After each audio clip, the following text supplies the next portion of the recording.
নমস্কার। আজ ২৬শে সেপ্টেম্বর বিদ্যাসাগরের জন্মদিন উপলক্ষে আমি একটি আবৃত্তি পরিবেশন করছি। কবি পূর্ণেন্দু বৈদ্যর লেখা কবিতা এক যে ছিল বিদ্যাসাগর।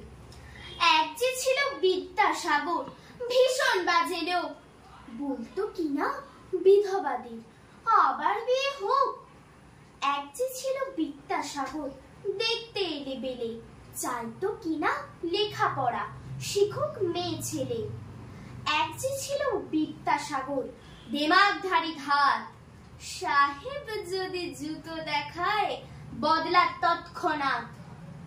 এক যে ছিল বিদ্যাসাগর, বুদ্ধি শুদ্ধি কই, লিখেই চলে শিশু পাঠ্য বই। এক যে ছিল বিদ্যাসাগর, কপালে তার গেরো, ওষুধ দিয়ে বাঁচায় কিনা গরিব গুরবদেরও।